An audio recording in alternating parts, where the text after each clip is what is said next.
আমরা আজকে ইস্তেসকার নামাজ আদায় করলাম, যেটা অনাবৃষ্টির জন্য পড়া হয়। তো এটা অনাবৃষ্টির ইস্তেসকার নামাজ, এটা রাসূল সাল্লাল্লাহু আলাইহি ওয়াসাল্লাম এটা গুরুত্বপূর্ণ একটা সুন্নাহ। তো এই সুন্নাহ হিসেবে আমরা আদায় করেছি। তো এই ইনশাল্লাহ তো এটা ধারাবাহিকভাবে 3 দিন পড়া যায়। তো আমাদের শাহী জামি মসজিদে ইনশাল্লাহ আগামী বৃহস্পতিবার এবং শুক্রবার বাদ জোহর দুপুর 2টার সময় এটা অনুষ্ঠিত হবে ইনশাল্লাহ। এটা প্রার্থনা আমাদের দোয়া করা হলো এই তাপদাহের জন্য, যাতে আল্লাহ রাব্বুল আলামিনের রহমতে এই আবহাওয়াটা পরিবর্তন হয়ে যায় এবং আমাদের যে গরমের জন্য যে মানুষের জনজীবন অতিষ্ঠ হয়ে যাচ্ছে এবং চতুষ্পদ জন্তু পর্যন্ত এটা কষ্ট করছে। তো আল্লাহ রাব্বুল আলামিনের পক্ষ থেকে যাতে এই আবহাওয়াটা যাতে পরিবর্তন হয়, এই কারণে এই বিশেষ এই নামাজ।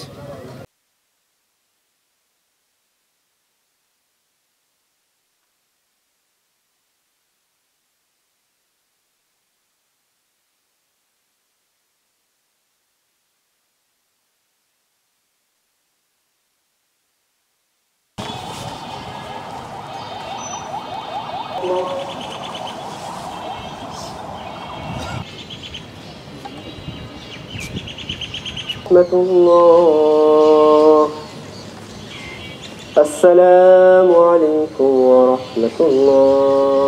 اللهم أنت السلام ومنك السلام. يا الله رب العالمين আমরা কোথায় গুনাহগার, এই কাজটা বড় অসুস্থ আল্লাহ, পশু পাখি জীবজন্তু আল্লাহ দেখুন আল্লাহ, দাড়ি পাকা চুল পাকা আল্লাহ মুখ চলা তৌফিক দান করুন আল্লাহ। সমস্ত উলামায়ে কিরাম ولشيخنا ومشايخنا برحمتك يا أرحم الراحمين. আল্লাহর অনুগ্রহে আমরা আজকে সালাতুল ইস্তিসকা আদায় করলাম। তো এই সালাতুল ইস্তিসকা আদায়ের উদ্দেশ্য হলো যে আল্লাহর নিকট যেন আমরা বৃষ্টি প্রার্থনা করতে পারি, যেহেতু সারা দেশে যে তীব্র যে গরম পড়ছে, এটা বৃষ্টি হচ্ছে না, অনাবৃষ্টি। তো এটা একমাত্র দূর করতে পারেন আল্লাহ সুবহানাহু ওয়া তাআলা। হ্যাঁ, তো এই কারণে আমরা চাইবো একমাত্র আল্লাহর কাছে। এই উদ্দেশ্যে আমাদের আজকে একত্রিত হওয়া, এখানে কুষ্টিয়া সরকারি কলেজ মাঠে একত্রিত হওয়া। আর এটাই যে এই আপনাদের মাধ্যমে অন্যদেরকেও আমরা এই মেসেজটা পৌঁছে দিতে চাই যে যিনি বৃষ্টি দেওয়ার মালিক, চাইতে হবে একমাত্র তার কাছে। হ্যাঁ, তো তার কাছে না চেয়ে যদি আমরা ওই মঙ্গল শোভাযাত্রার নামে অথবা দেখা যাচ্ছে যে ওই ব্যাঙের বিয়ে দিয়ে যে বিবাহ চায়, এগুলো দিয়ে আসলে কোনো কাজ হবে না।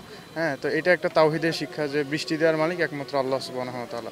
এই কারণে আমরা তার কাছে বৃষ্টি চাওয়ার উদ্দেশ্যেই আজকে সালাতুল ইস্তিসকা আদায় করলাম এবং আমরা আল্লাহর নিকট আশাবাদী, আল্লাহর নিকট আশা রাখি যে তিনি অতি সত্বর আমাদেরকে বৃষ্টি দানের মাধ্যমে আমাদের এই যে অস্বস্তি, এটা দূর করে দিবেন ইনশাআল্লাহ তাআলা।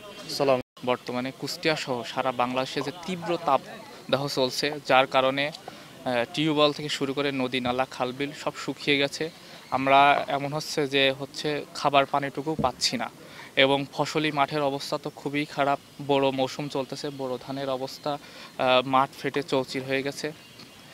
অধিক পরিমাণে নগরায়ন এবং গাছ কাটার ফলে এই তীব্র দাবদাহ, এবং আমরা ধর্মমতে বিশ্বাস করি যখন পাপ বেড়ে যায়, অনাচার বেড়ে যায় সমাজে, তখন এই অনাবৃষ্টি, খরা, বন্যা, জলোচ্ছ্বাস দিয়ে আল্লাহ মানুষকে আবার তার দিনের পথে ফিরিয়ে আনে। এই জন্য আমরা সকল পাপের জন্য ইস্তেগফার করেছি এবং ইস্তেগফার নামাজের মাধ্যমে আল্লাহ রাব্বুল আলামিনের কাছে আমরা চেয়েছি যাতে আমাদের আল্লাহ তার রহমতের বৃষ্টি বর্ষণ করে এই জমিনে আবার আগের মতো ফসল ফলুক এবং প্রতিটা মানুষ যাতে কষ্ট নিবারণ হয়।